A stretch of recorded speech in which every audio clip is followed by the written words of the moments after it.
Good morning. আজকে Saturday, তাই আজকে সবাই বাড়িতে আছে। আমরা অল্প করে ব্রেকফাস্টও করে নিয়েছি আর আমি রান্নাটাও বসিয়ে দিয়েছি। শুধু একজনেরই খাওয়া হয়নি, সেটা হচ্ছে এই ভদ্রলোকের এখনও হাতে পাউরুটি নিয়ে বসে আছে। আর আমি রান্নায় বসিয়েছি, আপাতত করছি মাছের ঝাল, কালো জিরে আর টমেটো দিয়ে। মাছের ঝাল আমার রেডি হয়ে গেছে। ওপর থেকে অনেকটা ধনেপাতা ছড়িয়ে দিয়েছি আর গ্রেভিটা অল্প রেখেছি। এরপর করব পুঁইশাক। পুঁইশাকটা কেটে রেখেছিলাম, ধোয়া হয়ে গেছে। আর এর সাথে দিয়েছি কুমড়োগুলো আমি খোলা ছাড়াইনি। এই কুমড়োগুলো খোলা না ছাড়ালেও অসুবিধা হয় না, খুব সুন্দর সেদ্ধ হয় আর খেতে কোনো প্রবলেমও হয় না। আর এই পুঁইশাকটা করব মাছের মাথা দিয়ে। মাছের মাথা বলতে আমার কাছে ইলিশ মাছের কিছু মাথা ছিল, সেগুলো প্রপার কেটে দিয়েছিল বলেই ভাজতেও সুবিধা হবে। আমি দোকান থেকে ছোট ছোট করে এরকম পিস করে এনেছিলাম। বাড়িতে এসে মাছের মাথাটাকে পরিষ্কার করে ধুতে হয়েছে, কারণ টানকোগুলো ওরা পরিষ্কার করে দেয়নি। তো পরিষ্কার করে ধুয়ে নিয়েছি, এরপর রান্নাটা বসিয়ে দেব।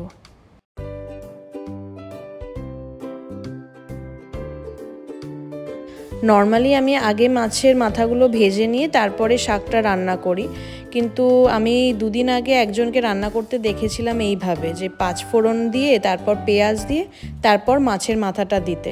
যেহেতু ছোট ছোট করে কাটা ছিল, তাই ভাবলাম আমি ওইভাবেই করে দেখি, নিশ্চয়ই খারাপ লাগবে না খেতে। কারণ ওনার রান্নাটা দেখে আমার নিজেরই ভীষণ লোভ লাগছিল। তো এইভাবে করে দেখি, খাওয়া দাওয়ার পর বলবো যে কীরকম হয়েছে। চিন্তাটা একটাই হয়, আসলে এখানে তো মাছগুলো বেশ অনেক দিনকার পুরনো ফ্রোজেন মাছ, এবার তার মাথাগুলো মোটামুটি খারাপ হয়ে যাওয়ার সম্ভাবনা থাকে। বাট এই মাথাটা দেখলাম পরিষ্কার ছিল। তো প্রবলেম হয় যে যখন গন্ধটা লাগে, কিন্তু ভাজার সময় এটার কোনো গন্ধ পাইনি। তো ভাজার পর আমি শাকটা দিয়ে দিয়েছি, তার উপরে আমি গুঁড়ো মশলাগুলোও দিয়ে দিয়েছি। দেওয়ার পরে এটা একটু মাখিয়ে নিয়েছি, মশলা, নুন আর একটু অল্প চিনি দিয়েছিলাম। দেবার পর এবার মাখানো হয়ে গেছে, এবার এটা জাস্ট সেদ্ধ হবে, চাপা দিয়ে রেখে দেব। আমার রান্না কমপ্লিট হয়ে গেছে, দেখে তো খুব একটা খারাপ লাগছে না, নুন ফুন সব ঠিক আছে। আমি অ্যাকচুয়ালি এত গরম থাকলে টেস্ট বুঝতে পারি না, খাওয়া দাওয়া হবার পর আমি বলছি এটা কীরকম হয়েছে খেতে। দুপুরের খাওয়া দাওয়া কমপ্লিট করে আমরা বেরিয়ে পড়েছি, পাশেই একটা মেলা হচ্ছে সেখানে। দুপুরবেলা পুঁই শাকের তরকারি খুব ভালো হয়েছিল, সেটা দিয়েই আমার ভাত খাওয়া হয়ে গেছে, আর মাছের ঝাল খেতে লাগেনি। যাই হোক, আমরা খাওয়া দাওয়া করেই বেরিয়ে পড়েছি। মোটামুটি এখন 3টের মতন বাজে। এখানে মেলার ব্যাপারটা হচ্ছে সকাল থেকে মেলা বসে, 11:30 12টার মধ্যে মেলা বসে যায়।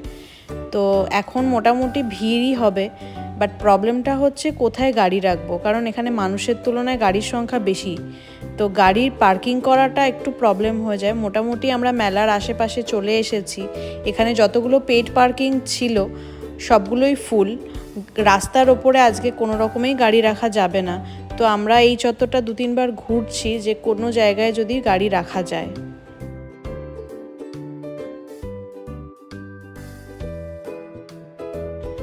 রাস্তা দিয়ে যেতে যেতে এরকম একটা রেল ক্রসিং পড়লো। নর্মালি রেল ক্রসিংগুলো খোলাই থাকে, খুব রেয়ারলি সামনে দিয়ে এরকম ট্রেন যাচ্ছে দেখা যায়, কারণ ট্রেনের ফ্রিকোয়েন্সি খুবই কম আর এরকমই ছোট ছোট সাইজের ট্রেনগুলো হয়।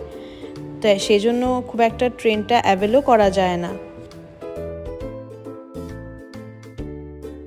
আর খুব ইমিডিয়েট বেসিসে এগুলো খুলেও যায়। আমাদের ওখানে ট্রেনের যে লাইনগুলো মানে ক্রসিংগুলো যদি পড়ে থাকে তো বেশি অনেকক্ষণ ধরেই পড়ে থাকে, কারণ পরে পিছনে হয়তো আরও কিছু ট্রেন আসে, কিন্তু এরপর এদের কখন ট্রেন আসবে সেটা হয়তো হতেও পারে 1 ঘন্টা পর, সেজন্য ইনস্ট্যান্ট খুলে যায়।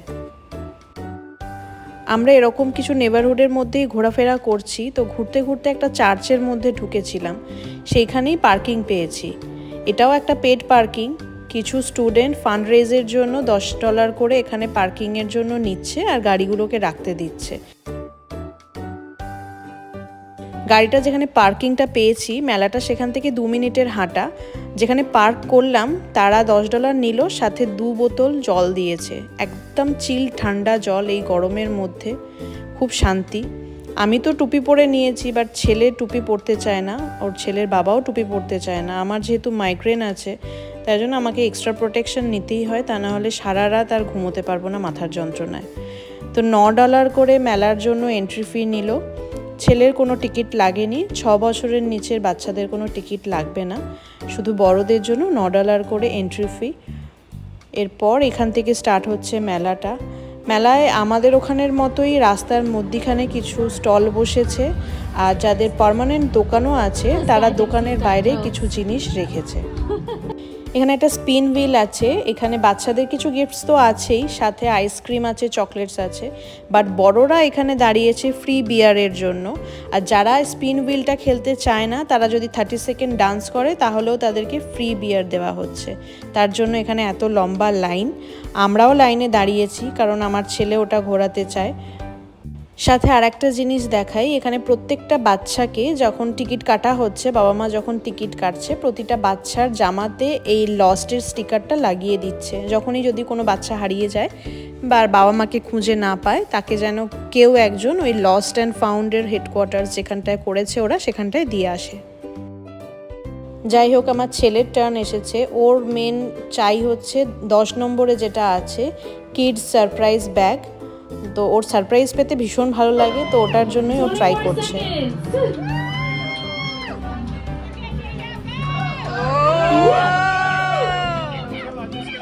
ও ম্যানিফেস্ট করেছিল, বোধহয় পেয়েও গেছে। যাই হোক, ভীষণ হ্যাপি।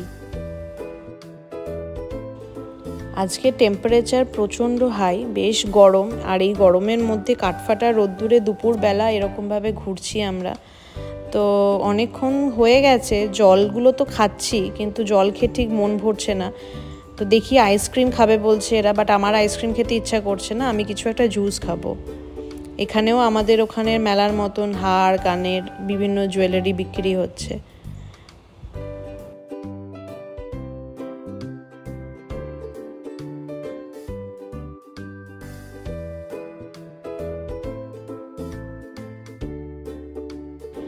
এই যে একটা আইসক্রিমের দোকান পাওয়া গেছে, পুরো আইসক্রিমের স্কুপের মতনই দোকানটা। তো এরা দুজনে আইসক্রিম খাবে আর আমি একটা খাবো আইস টি। আর ছেলে নিয়েছে M&M সানডে আর ওর বাবা নিয়েছে একটা কোন। এখানে আইসক্রিমের দাম মোটামুটি $5 থেকে $6 নেয়। আর আমি এই আইস টিটা নিলাম, এটা স্মল সাইজের, এটাও নিয়েছে $6।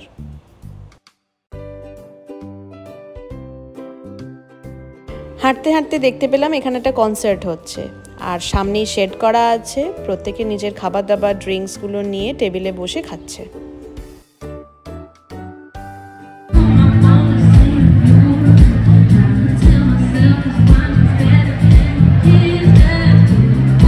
ওখানে কিছুক্ষণ দাঁড়িয়ে একটু গান শুনে আবার এগিয়ে এলাম।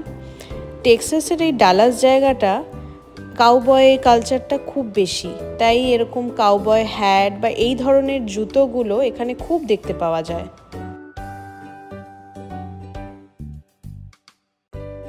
ঘুরতে ঘুরতে চলে এসেছি আরও একটা ক্যাম্পে, যেটার মধ্যে দেখলাম 3-4টে কোম্পানি আছে। এই লেগোল্যান্ডও আছে। লেগোল্যান্ড থেকে আমাদের ফ্রি স্যাম্পল হিসাবে 2টো পাখা দিয়েছে। আর এখানে চাইল্ড কেয়ারের একটা কোম্পানি আছে, যেটা আমার ছেলেকে একটা স্কুইজি বল দিচ্ছে। পেছন দিকেও কিছু সি লাইফের কিছু ছিল, যেখানে একটু ভিড় ছিল, তাই জন্য আমরা ওই জায়গাটা অ্যাভয়েড করলাম। আর মধ্যিখানে কিছু কানেক্ট 4 বা এই ধরনের কিছু গেমস রেখেছে, যাতে বাচ্চারা টাইম পাস করতে পারে, বোর না হয়। ওখান থেকে বেরিয়ে চলে এসেছি আজকের মেন অ্যাট্রাকশনে, যেটার জন্য আজকে এখানে আসা। এই রাইডসগুলোতে ওর চড়ার খুব ইচ্ছা। বেসিক্যালি আমি প্রচণ্ড ভয় পাই, আমার একদম ভালো লাগে না এই রাইডসে চড়তে। কিন্তু আমার ছেলে দেখে গিয়েছিল, এখানে আরও একদিন আমরা ঘুরতে এসেছিলাম এই জায়গাটাতে, তখন ও দেখে গিয়েছিল যে এখানে রাইডসগুলো এসেছে, বাট তখন মেলাটা বসেনি। মেলাটা বসেছে শুক্র, শনি, রবি। আর যেহেতু 3 দিনের জন্য মেলাটা বসে, সেজন্য প্রচণ্ড ভিড় হয়। তবে এই ভিড়টাকে আমাদের ওখানের মেলার ভিড়ের সাথে মোটেও কম্পেয়ার করা যাবে না, কারণ ওখানের ভিড় আর এখানের ভিড়ের সাথে অনেক তফাৎ। তবে এইখানে তো এত পাশাপাশি এত মানুষকে দেখা যায় না, সেজন্য এগুলোকে একটু ভিড় বলেই মনে হয়। এখানেও রাইডসগুলোতে চড়তে গেলে অবভিয়াসলি টিকিট লাগে, কিন্তু ব্যাপারটা হচ্ছে আমাদের ওখানে যেমন প্রত্যেকটা রাইডসের সামনে টিকিট কাউন্টার থাকে, সেরকম এখানে প্রতিটা রাইডসের সামনে টিকিট কাউন্টার থাকে না। টিকিট কাউন্টার 2টো বা 3টে এরকম থাকে, যেখানে গিয়ে নিজেদেরকে টিকিট কাটাতে হয়, মানে বেসিক্যালি একটা কার্ড করতে হয়। সেই কার্ডটা হচ্ছে আমাদের ওখানে যেমন শপিং মলগুলোতে যখন ফুড কোর্টে আমরা খেতে যাই একটা কার্ড বানিয়ে রাখি, সেই কার্ডটা দিয়ে পে করতে হয়, সেরকম এখানেও একটা কার্ড বানিয়ে রাখতে হয়। আর সেই কার্ডটা বারবার রিচার্জ করা যায়। এখানে মেলা যদি উঠেও যায়, আবার যখন কোথাও মেলা বসবে সেখানে এই কোম্পানি মানে এই ট্যালিস বলে একটা কোম্পানি আছে, তাদেরই নর্মালি দেখেছি রাইডসগুলো থাকে, আর সেই কার্ডটাও ট্যালিস বলেই লেখা থাকে। সেই কার্ডটা তখন ওখানে গিয়েও রিচার্জ করানো যায়। তো আমরা আপাতত ঘুরে দেখছি যে কি রাইডসে আমার ছেলে চড়তে পারবে, কারণ আমি একদমই এইসব রাইডস পছন্দ করি না, তো আমি উঠবও না, ওর বাবাও উঠবে না। তো ছেলের চড়ার মতন রাইডসগুলো খোঁজা হচ্ছে। তারপর আমরা এখানে এসেছি টিকিট কাটাতে। তো টিকিটটা পুরোপুরি ডিজিটালাইজড, এখানে নিজেকেই টিকিটটা রিচার্জ করার জন্য পে করতে হয়। এখানে কোনো ম্যান থাকে না, কেউ থাকে না হেল্প করার জন্য। তো আর খুব ইজি প্রসেস। আপাতত এই রাইডসটাও চড়বে, যেরকম আমাদের ওখানে নিকো পার্কে আছে একই সেম। এইগুলোতে আমার ভয় করে না, আর আমাকে ওর সাথে এই রাইডসটায় বসতে হবে, কারণ ওর হাইট ম্যাচ করেনি। যেহেতু ও হাইটে ছোট, সেজন্য ওর সুপারভিশনের জন্য আমাকে থাকতে হবে।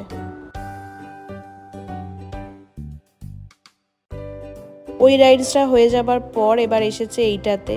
এইটা তো খুবই ইজি, কারণ এইগুলোতে এখানে পার্কেও থাকে কিছু অ্যাক্টিভিটিস। তো এটা ও একাই যাবে, একাই পারবে করতে। এই রাইডসটাও নিল $5 মতো।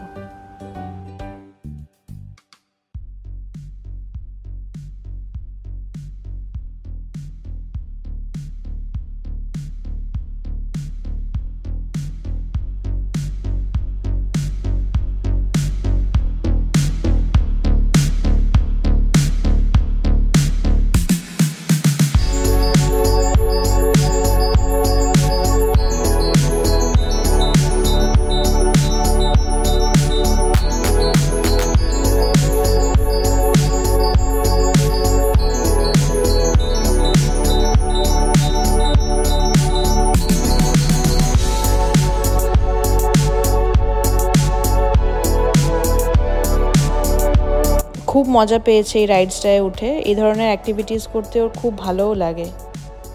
তো এরপর আমি ওকে বলেছি আর একটাই রাইডস তুমি চড়তে পারবে, তো এটাই ও চুজ করেছে। এটাও $5 নিচ্ছে।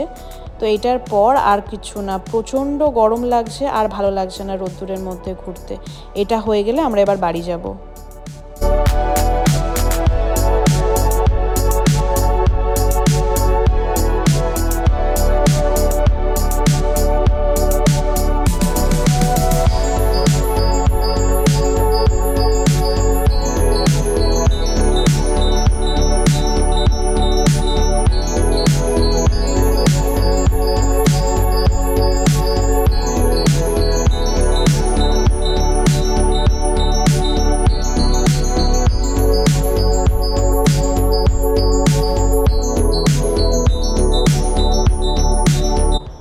আমাদের হয়ে গেছে মেলায় ঘোরা। অনেকক্ষণ ধরেই ঘুরলাম, এখন বাজে সন্ধে 7টা। যদিও বা এখনও সন্ধে হয়নি, কাঠফাটা রোদ্দুর, এক্স্যাক্টলি দুপুরবেলা যেরকম ছিল সেরকমই। তো আবার একটা স্ট্রবেরি জুস কেনা হয়েছে, কারণ ডিহাইড্রেশন হয়ে যাবে এত গরমের মধ্যে, প্রচণ্ড ঘাম দিচ্ছে। আমরাও গাড়িতে এসে গেছি, বাট এটা গাড়ি মনে হচ্ছে না, মনে হচ্ছে কোনো প্রেসার কুকারের মধ্যে বসে আছি, এত গাড়িটা হিট হয়ে গেছে। তো গাড়িটা ঠান্ডা হোক, তারপর আমরা স্টার্ট করব। আর ভিডিওটাও আমি আজকে এখানে শেষ করছি। আমাদের দিনটা তো খুব ভালো গেল। তোমরা আজকের দিনটা কেমন কাটালে জানাতে ভুলো না। দেখা হচ্ছে পরের ভিডিওতে। খুব ভালো থেকো, বাই।